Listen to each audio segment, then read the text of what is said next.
Bueno, vamos a hablar ahora de insuficiencia respiratoria. Yo soy Guillermina Ludueña, ya me presenté ayer.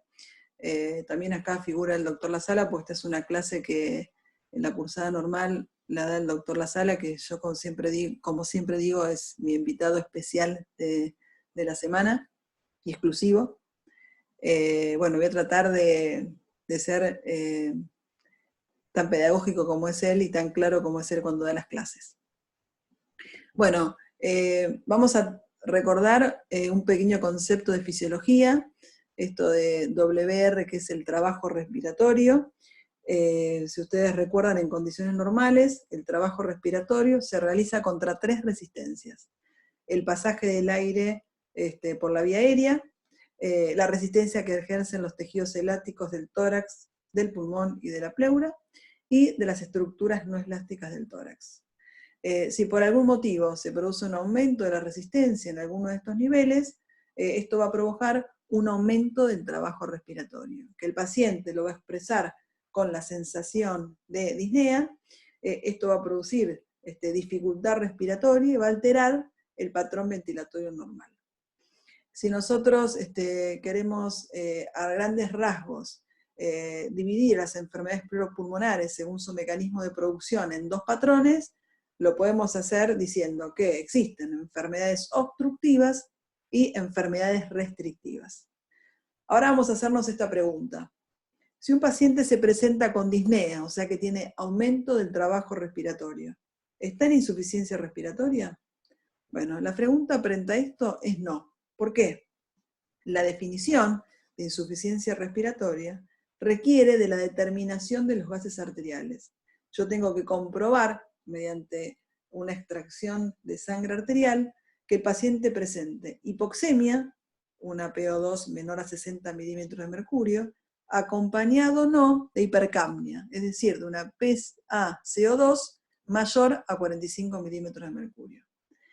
Aunque, como recién acabo de decir, el diagnóstico de insuficiencia respiratoria responde a una definición gasométrica, el médico se aproxima inicialmente a este diagnóstico basándose en lo que refiere el paciente, que generalmente es disnea, y los signos que puede encontrar en el examen físico de dificultad respiratoria. Entonces, si nosotros tenemos que definir insuficiencia respiratoria, podemos decir que es un síndrome que expresa la imposibilidad del aparato respiratorio de cumplir satisfactoriamente con una de sus funciones principales, que es asegurar el intercambio adecuado de los gases entre el aire inspirado y la sangre venosa. Entonces, no debemos confundir que todo paciente que presenta dificultad respiratoria, que es lo que uno como médico observa en la inspección del examen físico, cuando uno encuentra taquipnea o signos de aumento del trabajo respiratorio, no lo debemos confundir con insuficiencia respiratoria, que es una definición gasométrica. No todo paciente que presenta dificultad respiratoria va a encontrarse en insuficiencia respiratoria. Todos los pacientes que tienen insuficiencia respiratoria presentan dificultad respiratoria, pero no a viceversa. Bueno, ¿cuáles son las causas? Las causas, si la podemos clasificar, ordenar de alguna manera, podemos ir desde arriba hacia abajo. Todas aquellas afecciones que comprometen el centro respiratorio pueden inducir insuficiencia respiratoria. Y dentro de ellas tenemos las lesiones vasculares cerebrales como el ACV, el traumatismo encefalocraniano, infecciones como encefalitis y las intoxicaciones, principalmente por aquellas drogas que comprometen o que pueden depresionar el centro respiratorio. En ellas tenemos las benzodiazepinas, o sea, los psicofármacos, los barbitúricos o los opioides, principalmente.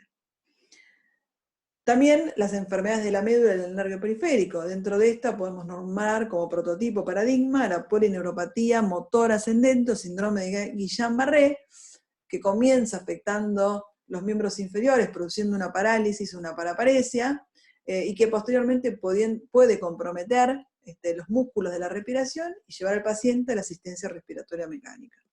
Las enfermedades de la unión neuromuscular, como la de astenia gravis, o bueno, mucho menos frecuente hoy en día el tétano.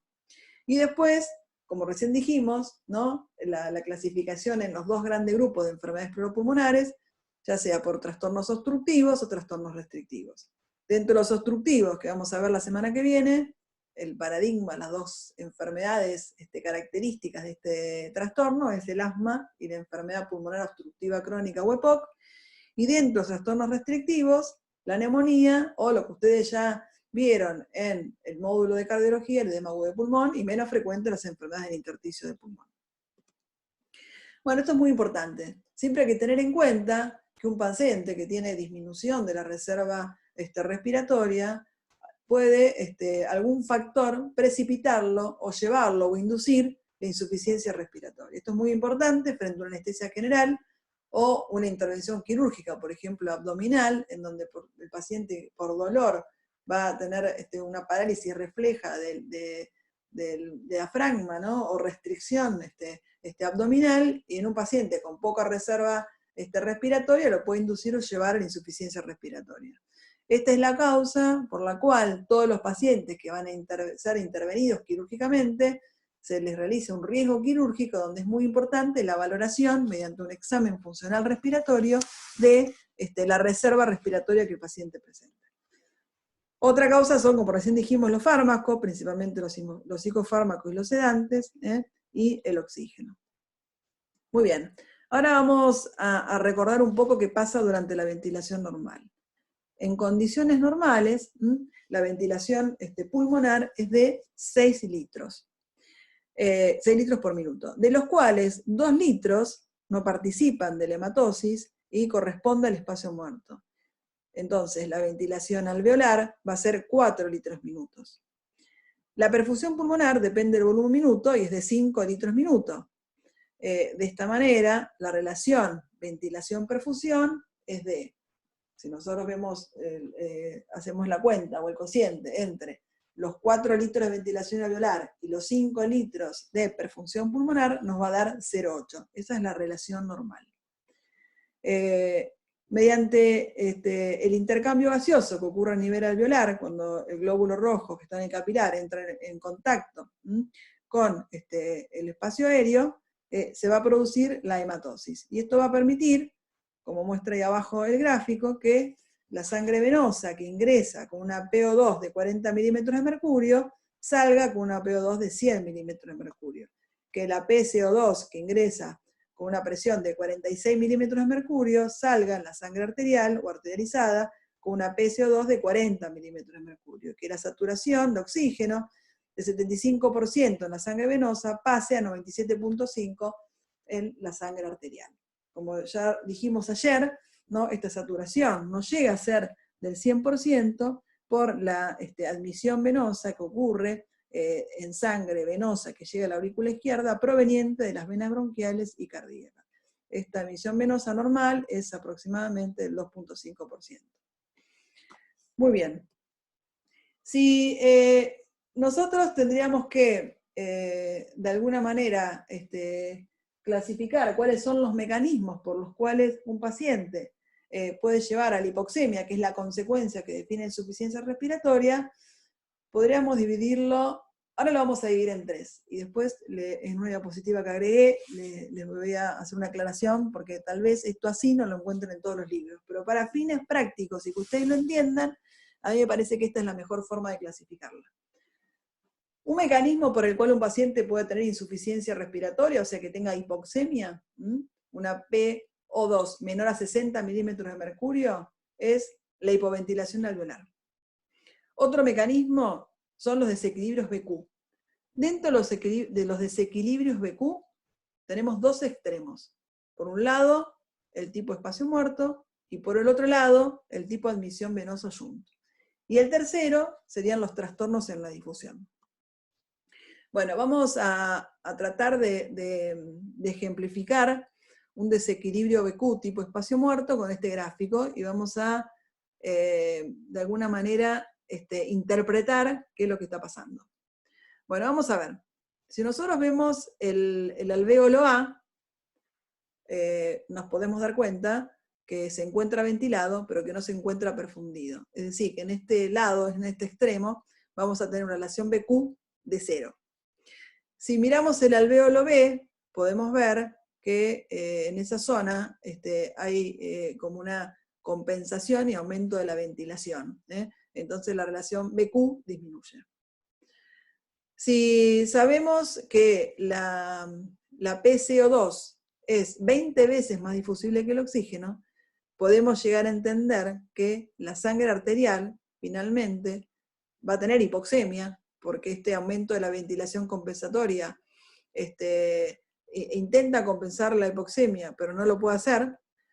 Pero, como recién dijimos que la PCO2 es más difusible, compensa la hipercapnia, y por eso el paciente tiene normocapnia. Pero la saturación sigue siendo baja.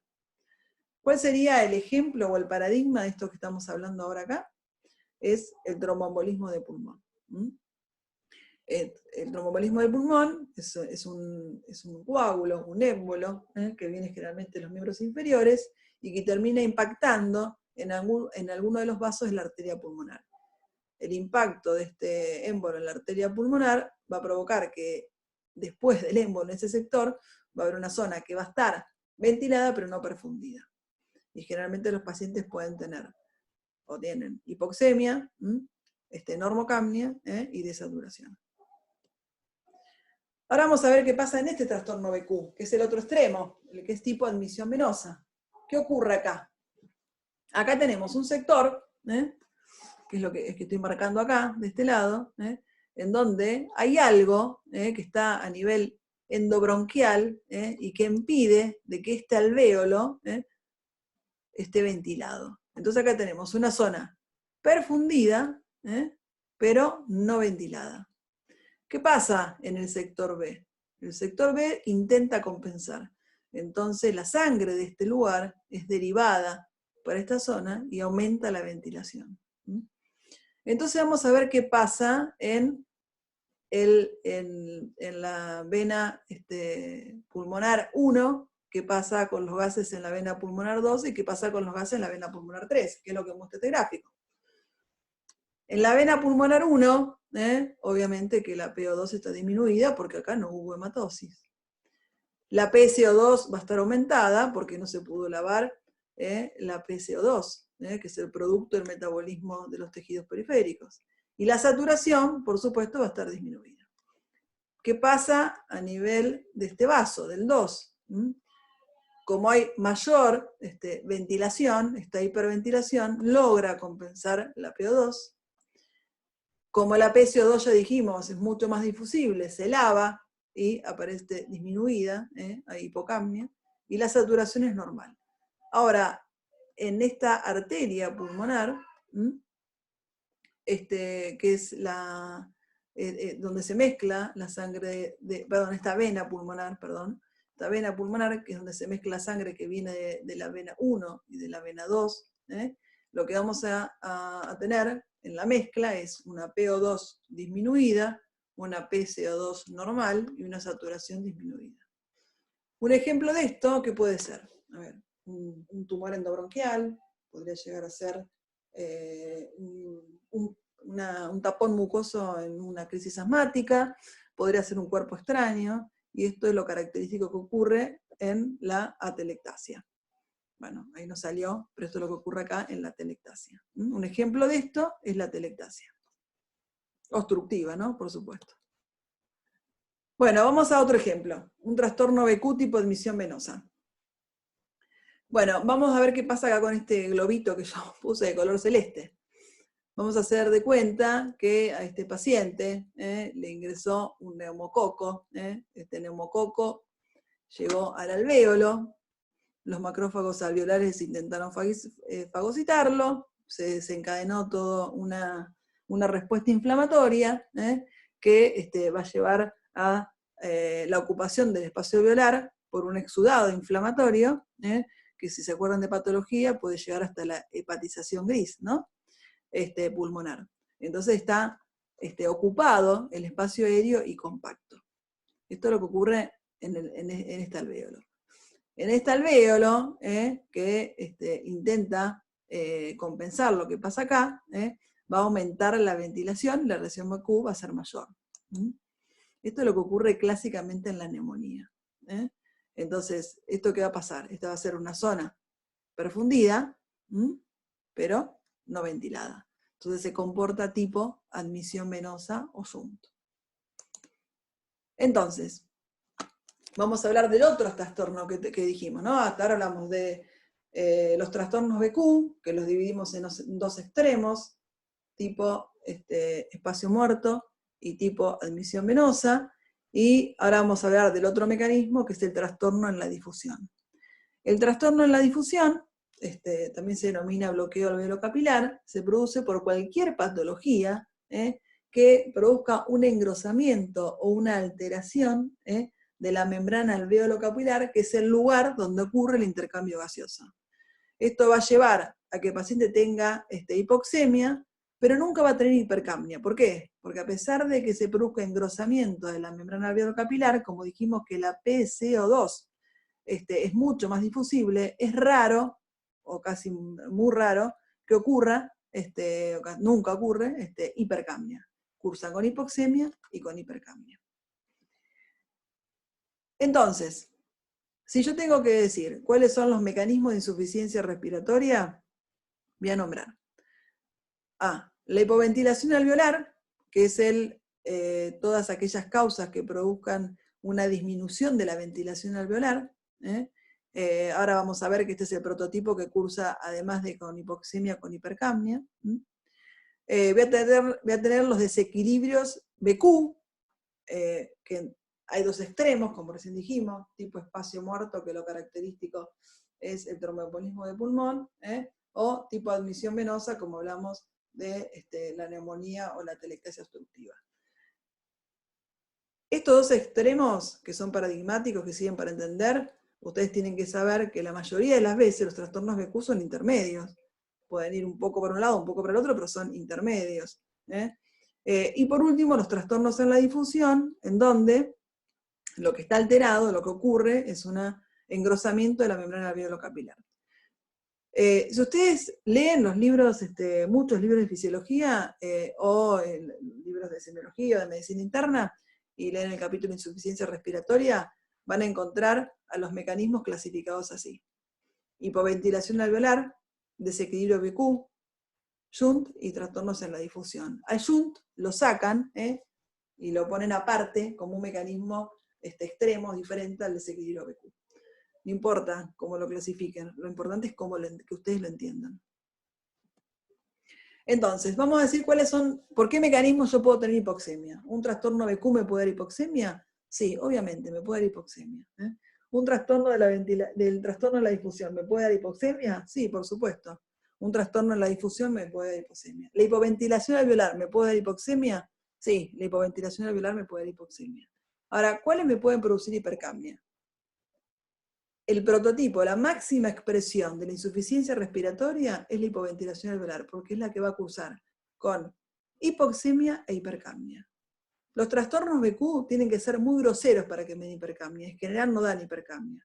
El prototipo de la hipoxemia y la hipercapnia es el síndrome de hipoventilación alveolar que cursa con acidosis respiratoria. Bueno, ¿y qué va a expresar un paciente que tiene insuficiencia respiratoria? Por la hipoxemia, acuérdense que el oxígeno es fundamental, ¿no?, para el correcto funcionamiento de las neuronas. Entonces el paciente puede estar confuso, irritable, excitado, agitado, incluso delirio. ¿Qué me va a producir la hipercapnia? La hipercapnia aumenta la presión en el líquido cefalorraquídeo y aumenta el flujo sanguíneo, por eso van a tener cefalea, pueden tener edema de papila en el fondo de ojo, pueden llevar a la somnolencia, al coma, pueden tener flapping, como manifestaciones de, se llama encefalopatía hipercápnica. ¿Qué voy a encontrar en la inspección? Si se acuerdan de la clase de ayer, el único dato objetivo de que un paciente se encuentra en insuficiencia respiratoria es la cianosis. Y la presencia de cianosis es un signo de gravedad. La taquipnea, el aumento del trabajo respiratorio, la utilización de músculos accesorios, todo lo demás a mí me va son datos del examen físico que a mí me hablan de aumento del trabajo respiratorio, pero que no, sí o sí, me van a definir que el paciente está en insuficiencia respiratoria, porque como dijimos antes, yo requiero para hacer el diagnóstico de la determinación de gases en sangre arterial y corroborar, objetivar que el paciente tiene una PO2 menor de 60 milímetros de mercurio. Pero la presencia de cianosis, si un paciente tiene cianosis, o sea que tiene más de 5 gramos de decilitro de hemoglobina reducida en la sangre arterial, seguro que para que esto ocurra, para que exista mucha hemoglobina desoxigenada en la sangre capilar, yo tengo que tener una PO2 menor de 60. Es el único dato objetivo que a mí me dice que el paciente está en insuficiencia respiratoria. Si ustedes tienen, por ejemplo, están en la guardia y reciben un paciente varón de 20 años, que llega diciendo me falta el aire, y respira agitado, y por ahí dice, y siente como hormigueo alrededor de los labios. Bueno, puede ser tranquilamente una crisis de histeria, un trastorno de ansiedad. Y aunque dice que le falta el aire, aunque esté taquimneco y demás, no significa que esté en insuficiencia respiratoria. Esto es algo que le ocurre mucho a los varones, aunque siempre ponen en las mujeres, ¿no? Como bueno, no es un chiste, como prototipo, pero una crisis de ansiedad, un trastorno de ansiedad, no, porque uno lo vea que respira agitado y que siente que le falta aire, uno no va a decir que está en insuficiencia respiratoria. Lo que quiero transmitir es ese concepto.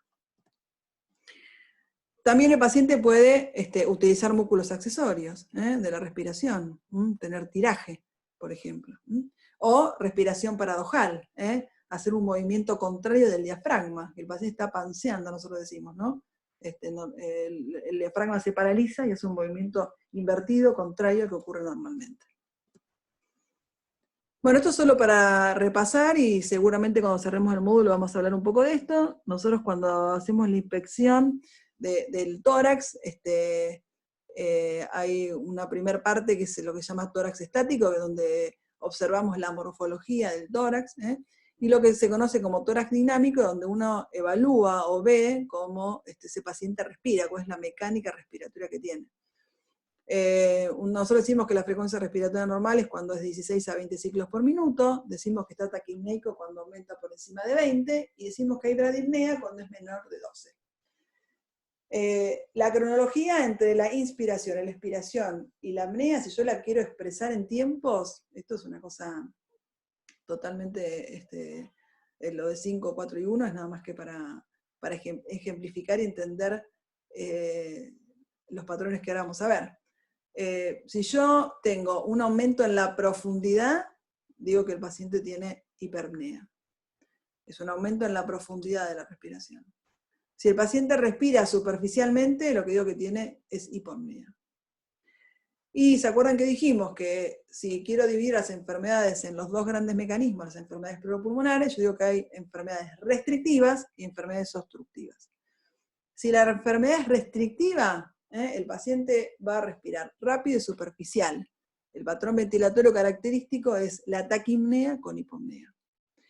Si el paciente tiene una enfermedad obstructiva, esto lo vamos a ver más la semana que viene, siempre a mí que haya obstrucción me va a costar mucho más sacar el aire que entrar el aire. ¿Por qué? Porque la inspiración es un mecanismo activo y la expiración es un mecanismo pasivo. Por eso se prolonga la expiración. Y el paciente tiene bradipnea expiratoria, así es como se llama. Es una expiración prolongada que la forma de asignar este patrón ventilatorio es de bradipnea expiratoria.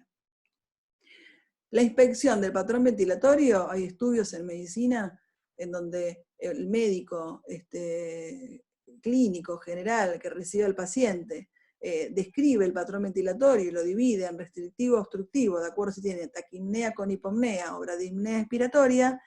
Después a esto lo corroboran con un examen funcional respiratorio y la correlación es lineal. Lo que uno ve en la inspección del examen físico, después se objetiviza claramente con el examen funcional respiratorio, que es el dato objetivo que nos permite determinar si un paciente tiene una enfermedad restrictiva o una enfermedad obstructiva. O sea que tiene mucho valor semiológico la observación del patrón ventilatorio. Bueno, vamos a ver qué le pasa a un paciente, ¿no? Vamos a hablar un ejemplo de, vamos a poner el ejemplo de la crisis asmática. Un paciente comienza con una obstrucción respiratoria y con dificultad respiratoria, se pone taquipneico, y refiere disnea. Yo lo reviso y lo encuentro claramente taquipneico con 30 de frecuencia respiratoria, lo ausculto y le escucho roncos y sibilancias, le coloco el saturómetro y satura menos de 90. Entonces yo digo que este paciente, si le voy a hacer un estado ácido base y voy a hacer el diagnóstico de hipoxemia. Una cosa importante que no dije al principio, hoy en día la determinación de gases en sangre arterial es algo bastante doloroso, invasivo, y uno a veces se aproxima al diagnóstico de insuficiencia respiratoria con la saturación. La oximetría de pulso, que es el aparato que uno coloca en el pulpejo de los dedos y que permite medir la saturación de la hemoglobina, que como yo les expliqué ayer en la clase de cianosis, es un método colimétrico, lo que determina es el color de la hemoglobina y permite saber si es una hemoglobina oxigenada o desoxigenada. Uno puede definir que un paciente está en insuficiencia respiratoria si el oxímetro de pulso marca que es por debajo de 90 la saturación. Nosotros siempre tenemos que tratar de que un paciente tenga una saturación por encima de 90 y una PO2 por encima de 60. Bueno, entonces, este paciente dijimos, está taquipneico con aumento del trabajo respiratorio, lo saturo y satura menos de 90, le hago una determinación de gases en sangre y tiene hipoxemia. ¿Qué va a hacer este paciente? ¿Qué va a hacer la hipoxemia? La hipoxemia primero estimula el centro respiratorio y el paciente va a hiperventilar. Va a tener una hiperventilación alveolar. Nosotros dijimos que la PCO2 es mucho más difusible, entonces el paciente lo primero que tiene es hipoxemia con hipocapnia, que esto determina lo que se conoce como alcalosis respiratoria. ¿Qué pasa? Si el trabajo respiratorio continúa, hay aumento, y esto no se resuelve y avanza, los músculos se agotan. Entonces el paciente no puede más hiperventilar y comienza la hipoventilación alveolar. Con la hipoventilación alveolar aparece la hipercapnia y el paciente tiene acidosis respiratoria. Esta hipoxemia me va a dar en los tejidos periféricos hipoxia tisular, que se va rápidamente a producir, además de la acidosis respiratoria, una acidosis metabólica por producción de ácido láctico. O sea que este es el mecanismo por el cual el paciente termina en una acidosis respiratoria y metabólica como consecuencia de una insuficiencia respiratoria. Y esto puede llevar, por supuesto, al paro cardiorrespiratorio si uno no interviene antes. Bueno, esto nada más que solo para que recuerden que la edad influye inversamente en la presión parcial de oxígeno en sangre, y para esto siempre frente a un paciente de edad uno debe hacer esta cuenta para ver cuál es la PO2 esperada, para saber si se encuentra o no hipoxémico. También uno podría clasificar las enfermedades respiratorias que me llevan a la insuficiencia respiratoria en agudas o crónicas. Las agudas son en general las que ocurren en pacientes que no tienen patología previa, y en esto puede ser una neumonía, o sea, una infección respiratoria, un tromboembolismo del pulmón, el neumotórax. Los comienzos son bruscos y agudos, o pueden ser enfermedades crónicas, lo clásico es la enfermedad pulmonar obstructiva crónica, o un estadio D de la insuficiencia cardíaca. Dos conceptos nada más que quiero que tengan, siempre, como recién les acabo de decir, si un paciente presenta una saturación de oxígeno menor de 90, nosotros el tratamiento inmediato lo que va a hacer es administrarle oxígeno a través de una máscara, y intento de que la saturación de oxígeno se encuentre por encima de 90, y si yo le saqué gases arteriales y tiene menos de 60 milímetros de mercurio, lo que voy a tratar de hacer es que con el tratamiento con oxígeno, que la PO2 supere los 60 milímetros de mercurio. Los pacientes que están hipercápnicos, esto es más complicado, después no quiero mezclar ahora, pero después cuando hablemos de POC vamos a hacer alguna referencia con respecto a esto. Estos pacientes, bueno, acá ya va a entrar en juego el terapista, y hay que ver si el paciente requiere una intubación orotraqueal para conectar una asistencia respiratoria mecánica, o algunos pacientes seleccionados se puede utilizar la ventilación no invasiva. Ustedes lo que tienen que saber como concepto básico a esta altura de su carrera es que un paciente que tenga una saturación de oxígeno menor de 90 o una PO2 menor de 60 milímetros de mercurio requiere de la administración de oxígeno. El tratamiento va a ser administrar el oxígeno. Esto solo para que recuerden que la presión atmosférica es de 760 milímetros de mercurio, que cuando en el cuerpo entra en juego el vapor de agua, que es 47 milímetros de mercurio, o sea que le tenemos que restar a los 660 a los 47 del vapor de agua, o sea que la presión de los gases llega a 713, que la concentración de oxígeno en la atmósfera es del 21%, es lo que nosotros llamamos la FiO2, que es la fracción inspirada de oxígeno, que lo normal es que sea del 0,21, que la presión inspirada de oxígeno, o sea que el 21% de 713 es de 150 milímetros de mercurio, pero a nivel alveolar es de 100 milímetros de mercurio. Y acá hay otro concepto que es importante, que es la PAFI. La PAFI es hoy en día uno de los índices de oxigenación más utilizados y hace referencia a la relación entre la presión arterial de oxígeno y la fracción inspirada de oxígeno. Ahí está lo que normalmente nosotros tenemos que la PO2 normal es 100 milímetros de mercurio, y como recién dijimos, la fracción inspirada de oxígeno es 0,21, o sea que la PAFI normal es 450. Esto es muy útil para la evaluación del control evolutivo de la paciente o del paciente. Como concepto general podemos decir que cuanto menor es la PAFI, menor es o peor es el intercambio gaseoso, y nosotros decimos que si los valores de la PAFI están por debajo de 300, existe injuria pulmonar, y cuando los valores están por debajo de 200, estamos frente a un distrés respiratorio del adulto. Bueno, con esto terminamos. Igual a lo largo de los teóricos que siguen, del resumen de la semana, y la semana que viene con las enfermedades obstructivas, vamos a volver a conceptos de insuficiencia respiratoria, y lo vamos a recordar, y vamos a volver a hablar de los mecanismos productores, y seguramente si hay algo que no les quedó claro, lo vamos a volver a hablar. Vuelvo a decir lo mismo que dije ayer, los teóricos son solo guías en donde les permiten a ustedes jerarquizar los conceptos, y ustedes todo esto que se habló acá lo tienen que reforzar con la lectura de los libros de texto que ya se les ha sugerido, y bueno, por supuesto que si tienen dudas y demás, haremos de alguna manera alguna reunión por medio de estos medios que existen actualmente, para que ustedes puedan, o yo pueda evacuárselas.